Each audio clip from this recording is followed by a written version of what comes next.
Pole ya nini sasa? Sare suruhu ya leo hii. Au ni kupongeza?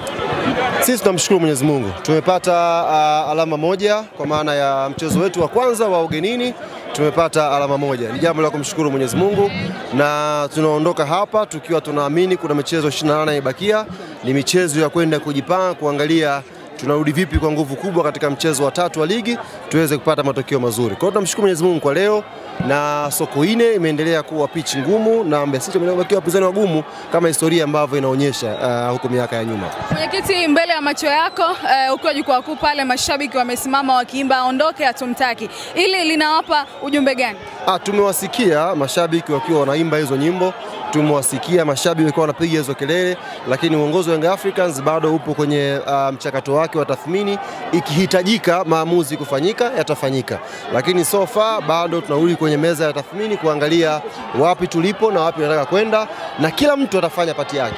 Mashabiki wanafanya pati yao, uongozi unafanya pati yake, wachezaji wanafanya pati yao na benchi wanafanya pati yake. Kila mtu ana pati yake, wao tusiwe na haraka. Kwa upande wako wewe binafsi umeridhishwa na performance ya mchezo leo? Wamekaa nyuma Mbeya City kwa muda mwingi wa mchezo, picha haikuwa ruhusu Yanga kucheza, tumestruggle kwenye aina yetu ya kucheza, tukaingiza strikers wawili mwishoni, nafika dakika 10 za mwisho angalau tukaanza kuwa na threat kwenye box la mpinzani.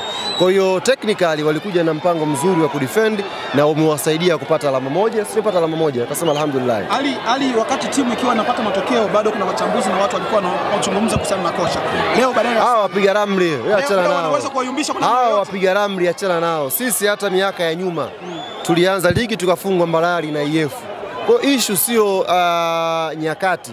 Issue ni timu ilivyokuwa sasa hivi na matokeo tukojua atakuja tu.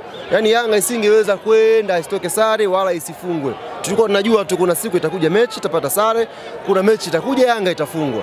Hiyo ndio football. Mwaka tunaofungwa na IF ilikuwa ni mechi ya ngapi? Ilikuwa ni mechi ya 3 au ya 4, ilikuwa mapema vile vile. Kwa hiyo ni football, wala isionekane kwamba kuna mtu alipiga ramli ndio kapatia. Ndio football iko hivyo. Tulikuwa tunajua kuna siku Yanga itaangusha alama na hiyo siku imefika leo hapa Sokoine kwenye mchezo wa pili, na tunasema alhamdulillah kama kuna sehemu za kuimprove, mkipata mapema picha hiyo mnarudi kwenye meza ya tathmini, mnakwenda kuimprove. Kwa matokeo yao labda mashabiki wa Young Africans wanaweza kuingiwa na pressure kama afisa habari. Wanaweza kuambia nini mashabiki wa Hakuna haja ya kuwa na pressure. Ni mechi ya pili ya ligi, bado michezo 28 ya ligi ya kuchezwa. Bado kuna mechi nyingi mno zimebakia. Hii ni mechi ya pili leo na tuna pointi 4, hatujafungwa. Tumeangusha tu alama 2, tumepata alama 1. Kwa hiyo tuna room ya kuimprove kwenye michezo ijayo. Kwa hiyo tuwe watulivu, tuendelee kupanga mikakati yetu na inshallah tutazidi kuwa bora. Hadi mchezo unaofuata ni mnaingia kwenye break ya FIFA, alafu tunakwenda kimataifa, tunakwenda Malawi. Milongo dhidi ya Silver Strikers. Muda mchache sana wa kujiandaa kutokana na hichi kinachoendelea. Kipi kinaendelea? Wewe umeona kama unatafuna majibu yako. Nini kinaendelea? Huyu vipi huyu? Kwa sababu umesema timu inaendelea kuhitaji muda, lakini huo muda tukiangalia kiuhalisia ni kama bado haupo. Tumepata alama moja leo. Si ndio? Hatujapoteza mchezo.